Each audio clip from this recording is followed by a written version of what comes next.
മനുഷ്യൻ ഇവോൾവ് ചെയ്ത് വരുന്ന സാഹചര്യം നമുക്ക് ഒരേ അഭിപ്രായം തന്നെ എല്ലാ കാലത്തും ഉണ്ടായിരിക്കുക എന്ന് പറയുന്നത് അങ്ങനെ ഉണ്ടാവുമോ? അങ്ങനെ ഏതെങ്കിലും കാര്യത്തിലുണ്ടാവുമോ? എനിക്ക് തോന്നുന്നില്ല.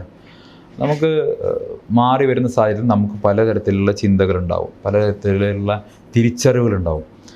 ആ തിരിച്ചറിവുകൾ ഉണ്ടാകുന്ന സമയത്ത് നമുക്ക് മാറാൻ സാധിച്ചിട്ടില്ലെങ്കിൽ നമ്മൾ പിന്നെ മനുഷ്യനാന്ന് പറയുന്നതിൽ അർത്ഥമില്ല, നമ്മൾ അടിമയായിട്ടിരിക്കുകയാണ്. പിന്നെ ഇപ്പോൾ CPM-ലും BJP-യിലൊക്കെയുള്ള പ്രശ്നം എന്താ?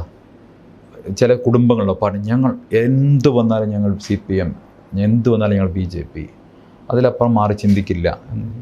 അതായത് അവർ എന്ത് തെറ്റ് ചെയ്താലും അതിനെ ന്യായീകരിക്കുക, എന്ത് മോശം പറഞ്ഞാലും അതിനെ ന്യായീകരിക്കുക, അങ്ങനെയല്ലല്ലോ വേണ്ട. നമുക്ക് അതാത് സാഹചര്യങ്ങളിൽ നമ്മുടെ രാജ്യം മുന്നോട്ട് പോകുന്ന സമയത്ത് ഈ രാജ്യത്തിനെ ഗുണപരമായി മുന്നോട്ട് നയിക്കാൻ സാധിക്കുന്ന ഒരു പ്രത്യയശാസ്ത്രം കോൺഗ്രസിൻ്റേതാണെന്ന് തിരിച്ചറിയുന്ന സമയത്ത് അത്തരമൊരു പ്രത്യയശാസ്ത്രം സ്വീകരിക്കുന്നതിൽ എന്താ തെറ്റുള്ളത്? ഇപ്പോൾ ഇവിടെ കേരളത്തിലെല്ലാവരും ഇൻഡിവിജ്വൽ ചോയ്സിന് വലിയ പ്രാധാന്യം കൊടുക്കുന്നവരാണ്. നിങ്ങൾ ഭക്ഷണം കഴിക്കുന്ന സമയത്ത് ഇൻഡിവിജ്വൽ ചോയ്സിന് പ്രാധാന്യം കൊടുക്കും, വസ്ത്രം ധരിക്കുന്ന സമയത്ത് ഇൻഡിവിജ്വൽ ചോയ്സിന് പ്രാധാന്യം കൊടുക്കും.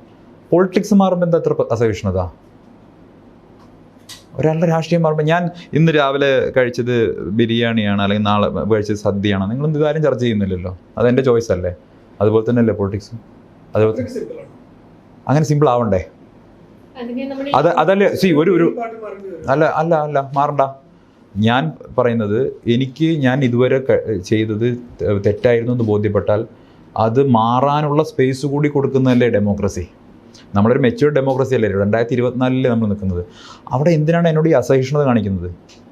ഞാനൊരു പൊളിറ്റിക്കൽ ചേഞ്ച് ഒരു രാഷ്ട്രീയ നിലപാടിൽ മാറ്റം ഉണ്ടാക്കുന്ന സമയത്ത് ഞാനതിനെ സിമ്പിളാക്കി നിങ്ങൾക്ക് മനസ്സിലാകുന്ന തരത്തിൽ പറയാം. ഞാനൊരു രാഷ്ട്രീയ നിലപാട് മാറ്റുന്ന സമയത്ത് കേരളത്തിൽ മാത്രമല്ല ഈ പ്രശ്നമുള്ളൂ. നിങ്ങളൊരു പൊളിറ്റിക്കൽ സ്റ്റാൻഡ് എടുക്കുന്ന സമയത്ത് അയാളെ കൊല്ലാൻ വേണ്ടി ആളെ വിടുന്നു. ഇപ്പം എന്നെ നേരിട്ട് കൊന്നിട്ടില്ല എന്നേ ഉള്ളൂ, പക്ഷേ എന്നെ നാളെ ചെയ്യുമെന്ന് എനിക്കറിയില്ല. നാളെ എന്നെ ഒരു ഇന്നോവ വിടുന്നത് മിക്കവാറും CPM-ഉം BJP-യും ചേർന്നിട്ടായിരിക്കും ഞാൻ സംശയിക്കുന്നത്. ഒരു സംയുക്ത ഇന്നോവ വരാനാണ് സാധ്യത. കാരണം ഞാൻ ഇറങ്ങിപ്പോകുന്നത് മാരാർജി പോയെന്നാണെങ്കിലും കൂട്ടക്കരച്ചിൽ AKG സെൻറ്ററിൽ നിന്നാണ്. അപ്പോൾ എനിക്ക് ആ ഒരു പേടിയാണുള്ളത്. അപ്പോൾ സ്വാഭാവികമായിട്ടും കേരളത്തിൽ മാത്രമല്ല ഈ പ്രശ്നമുള്ളത്. രാഷ്ട്രീയം മാറുന്ന സമയത്ത്, ഇപ്പോൾ പൊളിറ്റിക്കൽ സ്റ്റാൻഡ് മാറുന്ന സമയത്ത് ആ ഒരു മനുഷ്യനെ തീർക്കുക. കേരളത്തിൽ കുറച്ചുകൂടി പൊളിറ്റിക്കൽ മൂല്യത്തിന് ഇമ്പോർട്ടൻസ് കൊടുക്കുന്ന ഒരു സ്ഥലമായിരുന്നു ഈ ആയാറാം ഗയറാം പൊളിറ്റിക്സ്. കേരളത്തിന് പുതിയൊരു കാര്യമാണ്. അതാണ് ഇപ്പോൾ സരിനും സന്ദീപുമായിട്ട് കഴിഞ്ഞ ഒരു മാസം കൊണ്ട് ഇവിടെ കേരളത്തിൽ നടത്തിയത്. അതുകൊണ്ടാണ് ഇതിനോട് ഒരു അസഹിഷ്ണുത പൊതു സമൂഹത്തിനുള്ളത്. നിങ്ങൾ സരിനെ എന്നെ താരതമ്യം ചെയ്തത്. സരിൻ ഒരു സീറ്റിന് വേണ്ടി പോയ ആളാണ്. ഞാൻ കോൺഗ്രസിലേക്ക് വന്നിട്ട് ഈ നിമിഷം വരെ എന്തെങ്കിലും എന്തോ ഓഫർ? സന്ദീപിനെ പോലെ ഒരാൾ BJP വിട്ട് കോൺഗ്രസിലേക്ക് വെറുതെ പോകുമെന്ന് വിശ്വസിക്കാൻ പാകത്തിന് ഞാൻ 100% എന്നെ കോൺഗ്രസ് ഞാൻ എന്താണോ അർഹിക്കുന്നത് ആ ഒരു പ്ലാറ്റ്ഫോം കോൺഗ്രസ് തരുമെന്നാണ് ഞാൻ. അത് സ്വാഭാവികമായിട്ടും ഒരു പൊളിറ്റിക്കൽ പാർട്ടി ചെയ്യുന്നത്. അതിലപ്പുറം ഒരു തരത്തിലുള്ള ഡിമാൻഡും വയ്ക്കാതെ കോൺഗ്രസിനകത്തേക്ക് കടന്നു വന്നിട്ടുള്ള ഇന്നും സാധാരണ പ്രവർത്തനം നിലകൊള്ളുന്നതാണ്. അതിലപ്പുറം ഒന്നുമില്ല. ഞാൻ ചോദിക്കട്ടെ, ഈ ആയാറാം ഗയാറാം പൊളിറ്റിക്സ് എങ്ങനെ എൻ്റെ വിളിക്കുക? ഞാൻ ഇന്നേ വരെ 10-20 വർഷക്കാലം BJP പ്രവർത്തിച്ചതിന് ശേഷം ഒരേ ഒരു തവണയാണ് ഒരു സ്വിച്ച് ചെയ്തിരിക്കുന്നത്, കോൺഗ്രസിലേക്ക് വന്നിരിക്കുന്നത്. ഇത് അങ്ങോട്ടും ഇങ്ങോട്ടൊക്കെ പോകുന്ന ആളല്ലോ. ഇപ്പം കേരള കോൺഗ്രസിനെ കുറിച്ച് എന്താ ഇവിടെ പറയാനുള്ളത്?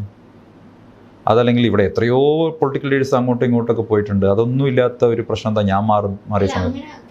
അതിനെന്തിനാ ആയാറാം കയറെന്ന് വിളിക്കുന്നത്? ഇല്ലല്ലോ. ഞാൻ എൻ്റെ കാര്യം പറഞ്ഞാൽ പോരാ. ഞാൻ ഇത്രയും വർഷം ഒരു